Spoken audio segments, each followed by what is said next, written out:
오늘 제가 말씀드릴 성경 본문은 출애굽기 14장입니다.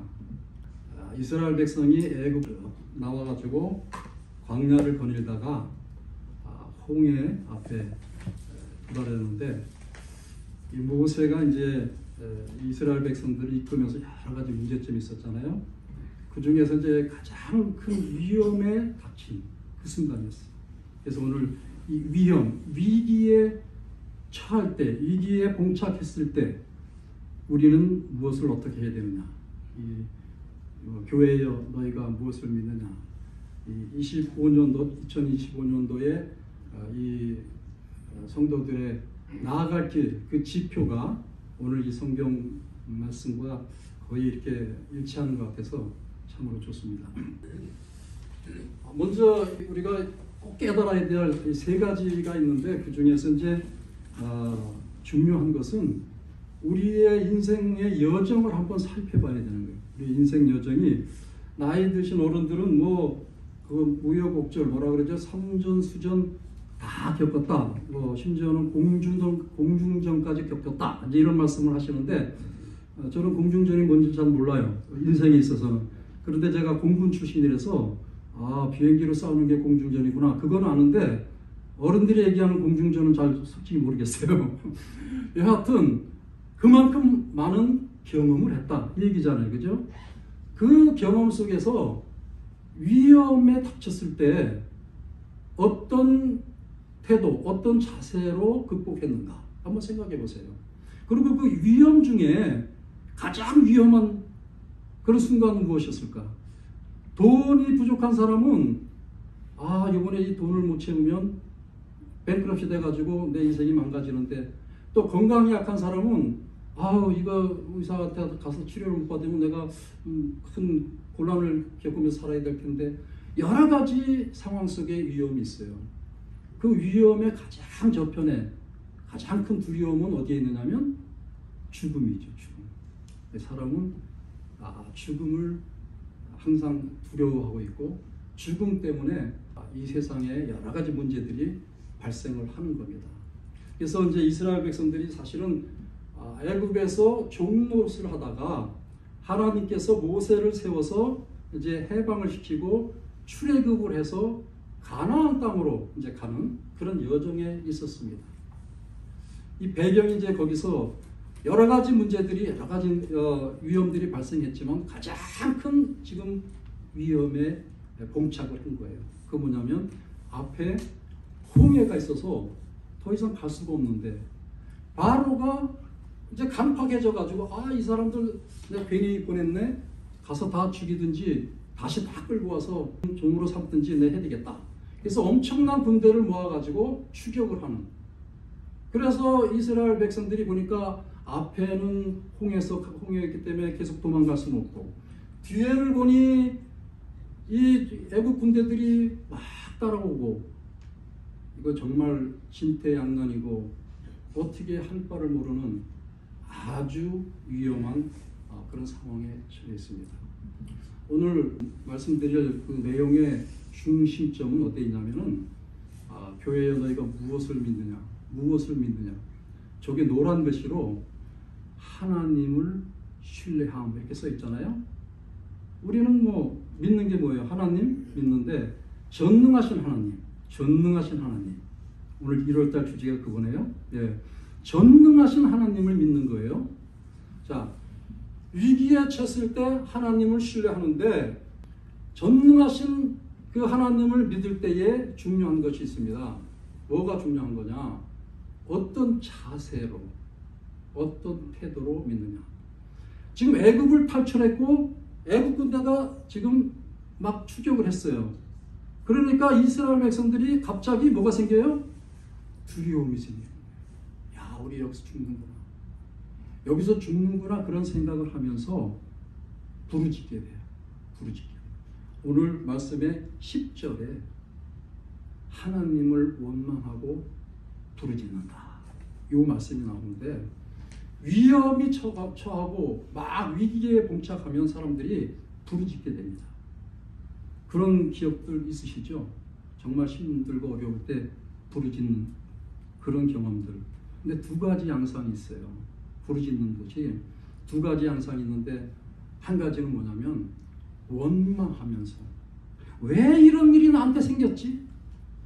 아니 도무지 이건 있을 수 없는 일인데 왜 이렇단 말이야. 실망과 절망과 그런 것 때문에 부르짖는 그런 부르짖음이 있어요. 지금 이스라엘 백성들은 바로 이 부르짖음을 하는 거예요. 하나님을 원망하는 부르짖음. 차라리 우리가 애굽에서 그냥 종노릇하면서 목숨을 부지하면서 사는 게 더 낫지. 왜 이 광야에서 우리가 죽어야 되느냐? 원통하다. 왜 우리를 이끌어냈느냐? 이런 부르짖음이었어요. 또 한 가지 부르짖음은요, 다른 거예요. 여러분, 축구 선수가 지금 경기를 하러 나갑니다. 잘해보자! 부르짖잖아요. 이 부르짖음은 뭡니까? 그것은 실망과 원망의 부르짖음이 아니에요. 뭐예요? 우리 팀 잘했어. 이겨보자. 힘을 내라. 승리할 수 있다. 극복할 수 있다. 그런 부르짖음. 그것을 우리는 하나님 앞에 하나님 믿습니다. 해결해 주십시오 하는 그런 부르짖음을 해야 되는데 이스라엘 백성들은 그런 부르짖음을 안 했어요. 우리가 신앙자, 정말 하나님을 믿는 그런 존재로 살아간다면 늘 부르짖음이 있어야 돼요. 근데 그 부르짖음은 어떤 부르짖음이에요? 하나님을 절대적으로 믿는 부르짖음. 믿습니다. 해결해 주실 걸 믿습니다. 그런 믿음의 부르짖음이 좋은데 그건 뭐냐면 어떤 자세로 어떤 태도로 하느냐. 이 역시 굉장히 중요한 것이죠. 13절에 아주 중요한 말씀이 나와요. 중요한 말씀이 나오는데 모세가 백성에게 이르되 너희는 두려워하지 말고 가만히 서서 하나님께서 오늘 너희를 위하여 행하시는 구원을 보라. 여기 가만히, 빨간 글씨로다가 가만히. 이 가만히를 또 한번 우리가 깊게 생각을 해봐야 되는데 위험이 봉착하면 조금 전에 제가 부르짖어야 된다. 그러나 원망과 실망의 부르짖음이 아니고 믿음의 부르짖음 얘기를 했잖아요. 근데 여기는 갑자기 또 가만히 있으라는 거예요.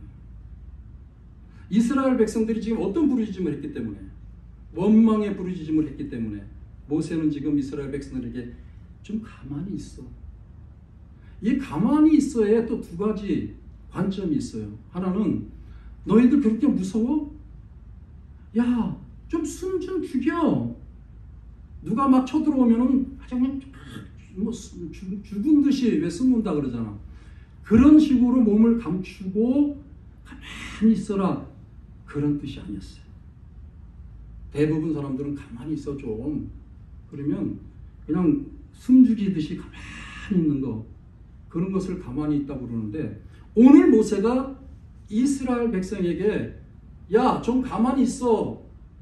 그것은 뭐였냐면은 무서워서 막 숨죽여서 막 몸 숨기고 조용히 있고 그런 뜻이 아니고요. 아주 의연한 태도. 숨죽이고 뭐 이렇게 몸을 막 감추고 그런 게 아니라 너희들은 조용히 하나님이 하시는 그 하나님의 기적을 바라보는 그 믿음, 그 의연한 자세로 가만히 있으라 이 말이었어요. 그러니까 이 가만히 있으라는 말 중에 요번에 모세가 명령하는 것은요.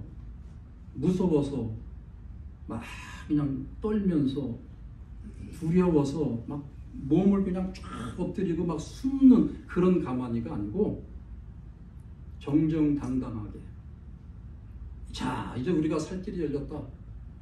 하나님께서 뭔가 하실 것이다. 그런 믿음의 확신을 내 내면에서 의식하는 그런 의연한 자세 속에 가만히 서서 보라는 그런 의미였습니다.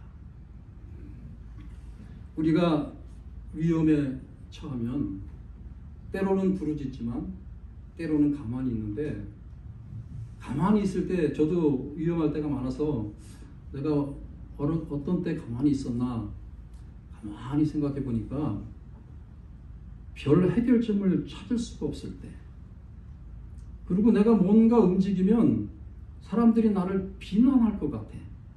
아유, 선교사가 그런 것도 못해? 야, 너가 믿는 하나님이 그런 것도 안 해줘? 아, 좀 해봐. 막 이렇게 하면 자신도 없어지고 뭘 어떻게 해야 될지 모를 때가 많아. 그럴 때 주여, 제가 뭘 어떻게 하겠습니까? 그리고 그냥 가만히 있는, 그 가만히 있는 뭐예요? 어떻게 보면 좀 비관적이고 좀 맥 빠지고 비굴하고 그런 거잖아요.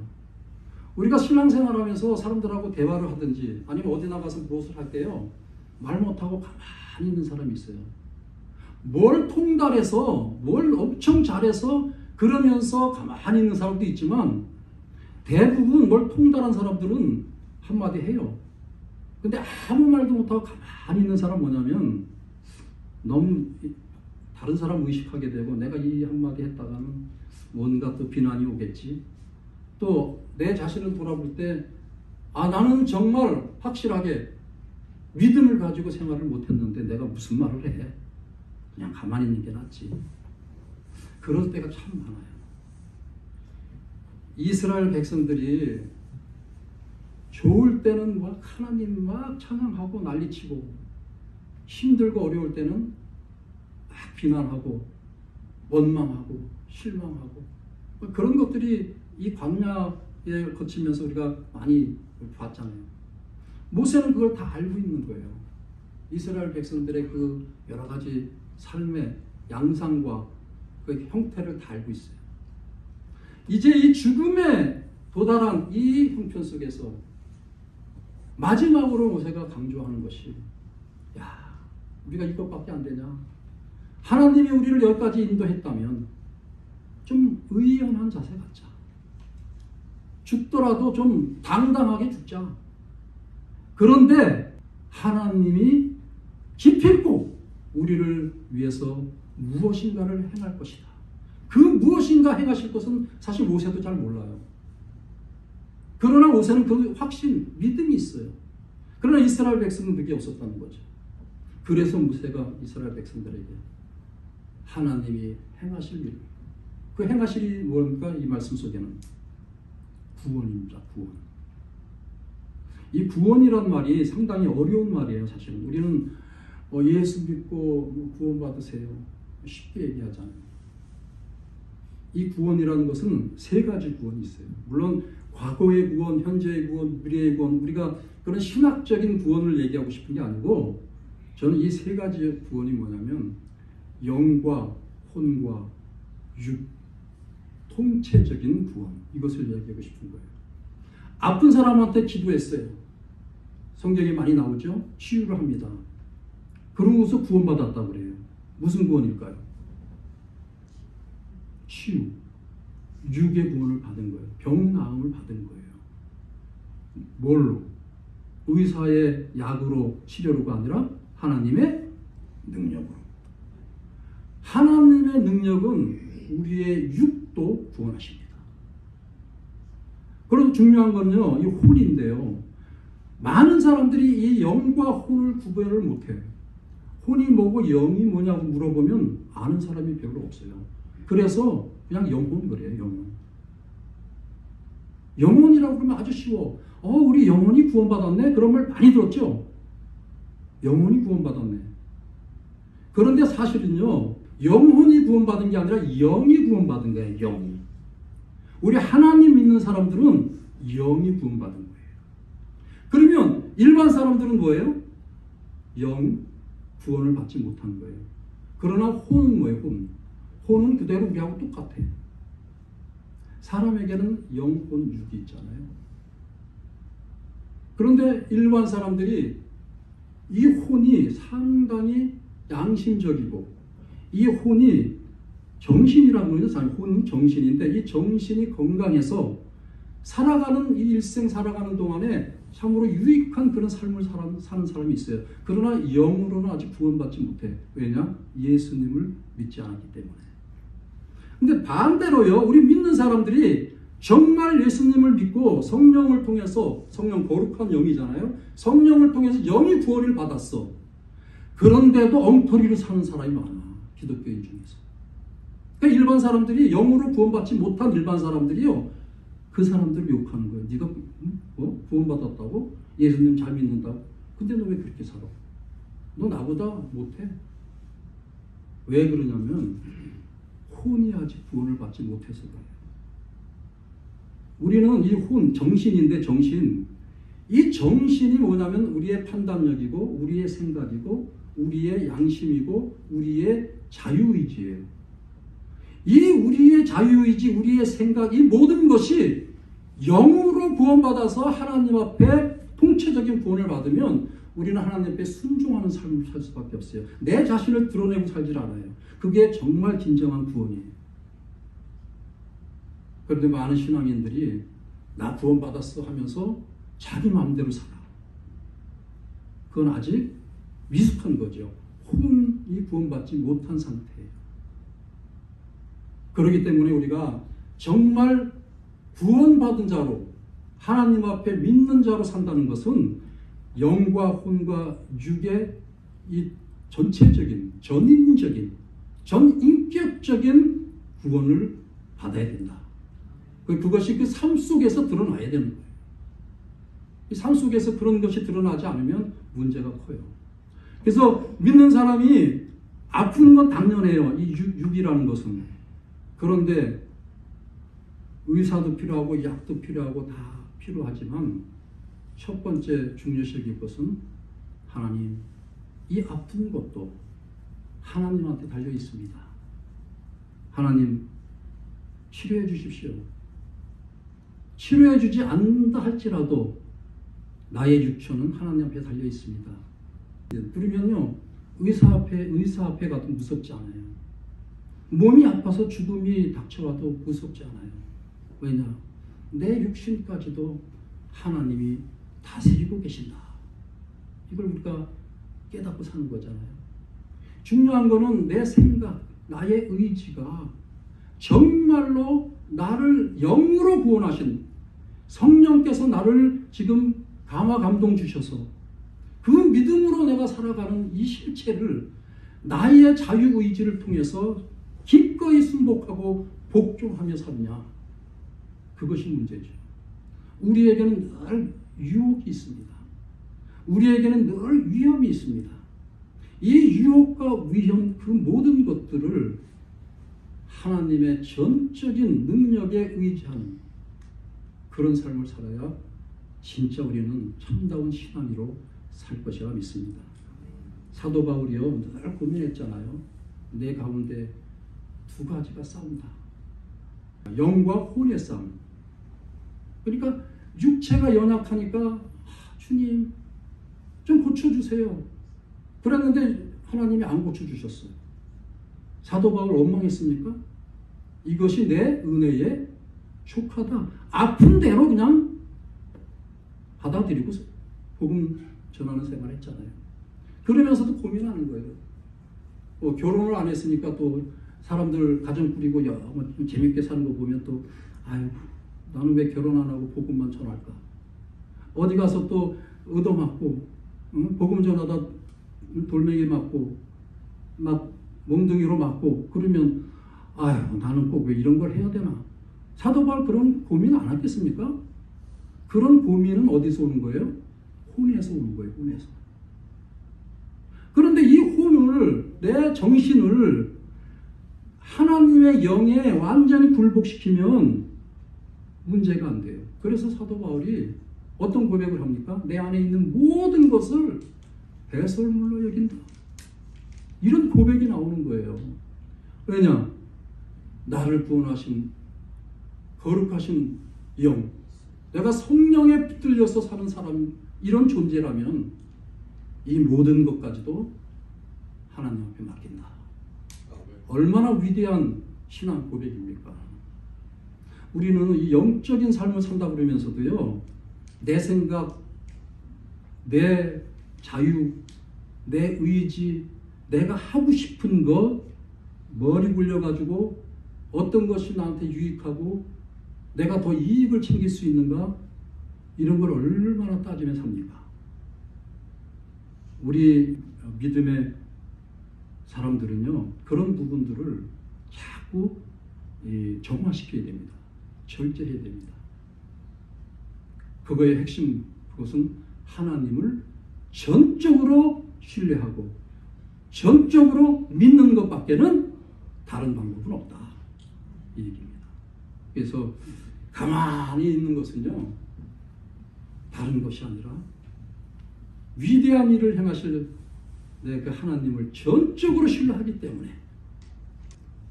그 믿음 속에서 의연한 자세로 당당하게 자긍심을 가지고 믿는 자로서 정말 나는 하나님의 자녀구나, 나는 구원받은 존재구나, 이런 마음을 갖고 뿌듯한 자긍심을 가지고 가만히 이렇게 조용히 살아간다면 얼마나 멋있는 신앙자의 삶을 살 수 있겠습니까? 여러분, 그런 자세로 올 한 해 사시길 바랍니다. 이제 마지막에 그 16절을 보면요, 이 16절에 정말 제가 오늘 묵상을 하면서 놀라운 제 자신을 좀 발견했는데, 16절 한번 보세요. 16절. 여기서 이제 지팡이가 나옵니다. 지팡이. 16절에 이 지팡이를 들고 손을 바다 위로 내밀어. 지팡이 되는데 아마 우리는 이렇게 지팡이로 바닷물을 쳤다고 생각했어요. 이거 성경 말씀 보니까 뭐라 그랬어요? 지팡이를 들고 손을 바다 위로 내밀어 그것을 갈라지게 하라. 여러분, 이거 생각해 보셨어요? 전 놀랐어요. 이거 딱 보고 이 지팡이가 저는 이 심볼로 생각했어. 항상 모세를 생각할 때마다. 그리고 제가 이게 귀한 겁니다. 이 출처가 귀해요. 이게 출처가 옐로스톤에서 갖고 온 거예요. 진짜로. 그런데 왜냐하면 제가 어디 가서 모세 얘기할 때마다 이 지팡이 설교를 많이 했는데, 오늘 아침에 묵상을 하면서 이야, 이게 아닌데, 지팡이를 들고 어떻게 하라? 이쪽으로 들었는지 모르겠어. 이쪽으로 들었는지. 어떻든 여기 보면 손을 바다 위에 딱 놓고 그것을 갈라지게 해. 하나님의 명령, 전지전능하신 하나님의 이름으로 너 홍해에게 명하니 갈라져라. 손을 간 손. 이게 하나 놀랍고요. 두 번째 놀란 게 있어요. 또 놀란 게 뭐냐? 홍해가 이게 쫙 갈라졌어. 여러분, 어르신들 알 거야. 이 뭐 서해 바다나 이런 데 가면 바다가 썰물이 쫙 가면 어떻게 돼요? 갯벌이 나오잖아요. 갯벌에서 조개도 죽고, 뭐 낙지도 죽고. 그 갯벌이 뭐예요? 갯벌 가려면 얼마나 질척이요. 걷지 못해, 그죠? 그래서 썰매 같은 거 깔고 막 이러면서 뭐 해요. 저는요, 여기까지 홍해 갈라지고 길이 쫙 열려서 이스라엘 백성들이 쫙 건너는 그것만 생각했지, 오늘 보니까 여기는 육지로 행하라고 표현이 되어 있는데 제 성경에 보면은요, 마른 땅으로. 홍해가 갈라지는 순간에 하나님은 어떻게 하셨다? 땅까지 마르게 하셨다. 놀라운 사실 아닙니까? 전지전능한 하나님이 그냥 위대한 능력과 기적만 일으키신 분이 아니라 그 정도로 섬세하신 분이다. 전 부럽게 달았어요. 아주 섬세하신 분이다. 이 섬세하신 분을 내가 하나님 아버지로 믿고 사니까 얼마나 감동이 되는지. 많은 사람들은 하나님은 위대하고 막 능력하고 기적 일으키고 막 이런 것만 생각하잖아요. 홍해 생각해도 전 그것만 생각해. 아니에요. 마른 땅. 이게 마른 땅이 아니면 홍해가 갈렸어도 어떻게 가겠어. 이 마차 끌고 뭐 소 끌고 별거 다 있었을 텐데, 못 가잖아요. 근데 그걸 마른 땅으로 만드셨다는 하나님의 이 위대한 이 놀라운 역사를 제가 깊이 오늘 묵상글에 제가 내 골수에 스며든다, 제가 이런 말을 이 묵상글에 썼는데 놀랐어요. 이렇게 섬세하신 분이다. 저는 오늘 이 설교의 핵심을 뭐라고 지금 말씀드리고 싶으냐면 하나님을 신뢰하는데 전지전능한 능력의 하나님만 신뢰해서는 안 된다. 섬세하신 인격적인 그런 하나님. 그래서 나하고 대화할 수 있고 나의 아주 세밀한 그 부르짖음만 듣는 게 아니라 세밀한 음성, 신음까지도 우리 찬송 많이 들으죠. 내 신음까지도 다 들으시는 하나님. 이 하나님을 믿고 가야 되겠다. 하나님은 구하시는 분이고 하나님은 인도하시는 분이고 하나님은 우리를 계속적으로 이끌어 주시고 감찰하시고 얼마나 마음이 뿌듯한지 몰라요.